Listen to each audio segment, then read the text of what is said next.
Je dis au nom de Christ. Chantez-moi mon bien-aimé, le cantique de mon bien-aimé sur sa vie. Mon bien-aimé avait dit sur plutôt fertile, dans le mien le sol par les pierres, et il mit un plan délicieux. Il bâtit tout au milieu d'elle, et il creusa au circuit. Puis il espéra qu'elle produirait de bons raisins, on en a produit de mauvais.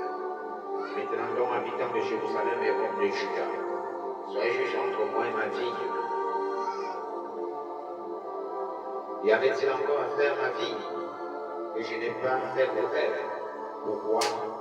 Quand j'ai espéré qu'elle produirait de bons raisins, en a-t-elle produit de mauvais? Je vous dirai maintenant ce que je vais faire à ma vie. J'en arracherai la haine pour qu'elle soit brûlée. J'abattrai la clôture pour qu'elle soit foulée aux pieds. Je la réduirai en ruine, elle ne sera plus taillée ni cultivée. Les ronces et les épines y croîtront. Je donnerai mes ordres de nuée afin qu'elle ne laisse plus tomber la pluie sur elle. La vie de l'Éternel des armées, c'est la maison d'Israël. Et les hommes de Juda, c'est le plan qu'il chérissait.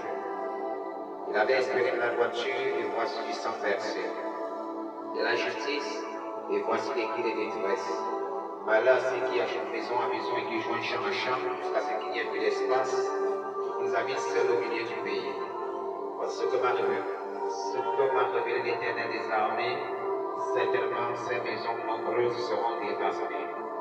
Ces grandes et belles maisons n'auront plus d'habitants, même si sa part de vie ne produiront qu'un bat, et en humain de semences ne produira qu'un effort. Malheur ceux qui de bon matin courent après les boissons enivrantes, qui vient avant la cuisson plus chauffée par le feu. Par l'ouïe le tambourin, la flûte et le vin animent leur festin, mais ils prennent garde à l'œuvre de l'Éternel et ils ne voient pas le travail de ses mains. C'est pourquoi mon peuple sera soudain enlevé captif, sa noblesse mourra de faim et sa multitude sera desséchée par la soie. C'est pourquoi le séjour des morts ouvre sa bouche et l'âge de sa gueule ouvre des yeux. Alors descend la magnificence et la richesse de Sion et sa pluie bruyante et joyeuse. Les petits seront abattus, les grands seront humiliés. Et les regards des auteurs seront abaissés, l'Éternel des armées sera élevé par le jugement, et le Dieu saint sera sanctifié par la justice. Les brebis paîtront comme sur leur pâturage, et les étrangers dévoreront des possessions ruinées des riches.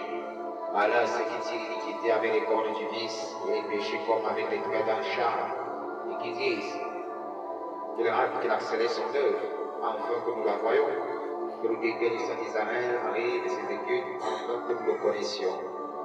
Malheur ceux qui appellent le mal bien, le bien mal, qui changent les ténèbres en lumière, la lumière en ténèbres, qui changent l'amertume en douceur, la douceur en amertume.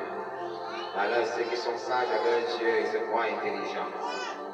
Malheur ceux qui ont de la barbe pour boire du vin, et de la vaillance pour tenir des livres forts, qui justifient le coupable pour un présent, et enlèvent aux innocents leurs droits.